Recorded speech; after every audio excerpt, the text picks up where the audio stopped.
அதாவது மொழி பிரச்சனையை மையப்படுத்தி மத்திய அரசு அழுத்தம் கொடுத்தால் தமிழ்நாட்டில் பல புதிய பிரச்சனைகள் உருவாகும்.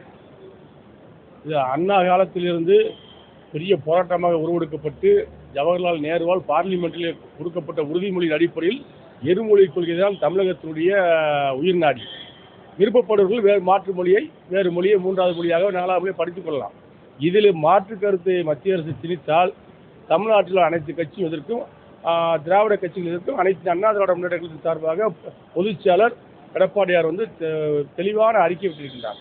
புரட்சித் தலைவர் எம்ஜிஆர் காலத்திலிருந்து, புரட்சித் தலைவர் அம்மாவுடைய காலத்திலிருந்து இன்றைய பொதுச்செயலர் எடப்பாடியார் காலம் வரை எங்களுடைய கொள்கை இருமொழி கொள்கை தான்.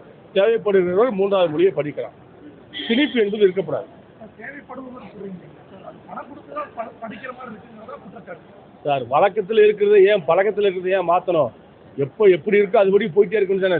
தேவையில்லாமல் ஒரு மொழி பிரச்சனை தலையிடக்கூடாது. மக்களுடைய மொழி பிரச்சனை தலையிட்டால் அங்கே பிரச்சனைகள் உருவாகும். அதை மத்திய அரசு அழுத்தம் கொடுத்துவது தேவையில்லாத பிரச்சனைகளை தமிழகத்தில் உருவாக்குவதற்கு அடித்தளம் அமைக்கும்.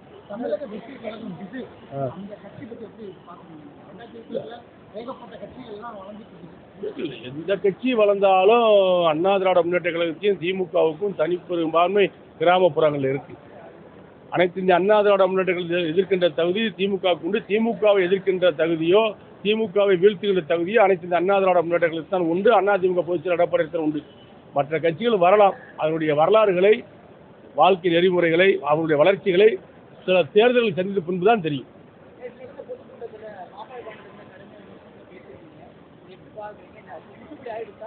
இல்லை, அதெல்லாம் முற்றுப்படையாச்சு. அதெல்லாம் ஒன்றும் பிரச்சனை கிடையாது. அது நான் அவரை ஒன்றும் குறை சொல்லுங்க, அவரை பற்றிலாம் ஒன்றும் சொல்ல.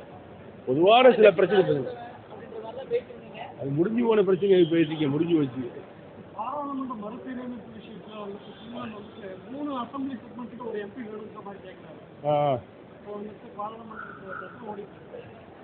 பொதுச்செயலர் எங்களுடைய அண்ணா திராவிட முன்னேற்ற பொதுச்செயலர் எடப்பாடியார் தெளிவாக சொல்லியிருக்காருல்ல, பார்லிமெண்ட்டுடைய எண்ணிக்கை கூட்டித்தான் வரணும். அதைத்தான் தமிழ்நாட்டு மக்கள் ஏற்றுக்கொள்வார்கள், அதிமுக ஏற்றுக்கொள்ளும்.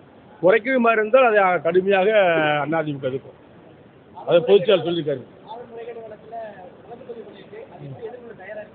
நாங்கள் எதிர்கொண்டு தானே இருக்கோம். வழக்கு தானே வந்திருக்கு, தீர்ப்பு வந்திருக்கு. இதெல்லாம் கோர்ட்டில் இருக்குது, சுப்ரீம் கோர்ட்டில் இருக்குது. நான் சொல்லக்கூடாது.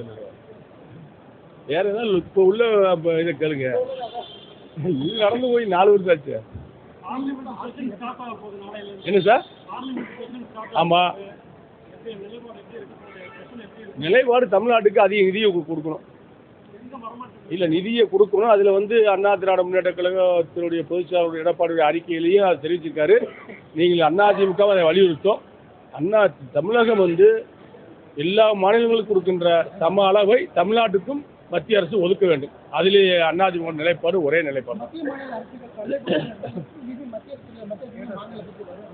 அரசியல் ரீதியாக நடக்கின்ற சண்டை தான். அதுக்காக நிதியை கொடுப்பதில் சண்டை போட்டா வாங்க முடியும்? இங்கேருந்து ஜிஎஸ்டி வரி போகுது, அவர்கள் வரியை வாங்குறாங்க, அதை திருப்பி கொடுக்கணும்ல. மத்திய அரசு மாநில அரசு கேட்கக்கூடிய நிதியை அவங்க கொடுக்கணும். அதுதான் வழக்கம். அப்போ தான் நல்ல திட்டங்களை செயல்படுத்த முடியும். அது நான் ரைடு நடந்திருக்கு, இனிமேல் தான் தெரியும் என்ன நடந்திருக்குன்னு. ரைடு ஒன்றும் புதுசாக நடக்கலையே. தமிழ்நாட்டில் இப்போ திமுக ஆட்சி வந்ததுலேருந்து ரைடு நடந்துட்டு தான் இருக்கு. ரைடு நடக்குது, போகுது, வருது, அது பாட்டு நிற்கிது. பிறகு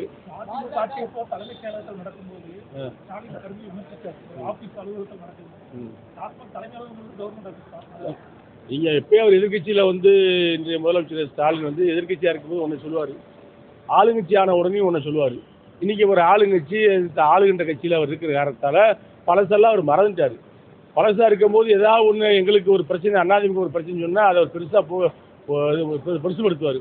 திமுகவுக்கு ஒரு பிரச்சனை சொன்னால் அதை கண்டுக்கிறாமல் போயிட்டு இருப்பார். அது அவருடைய நிலைப்பாடு.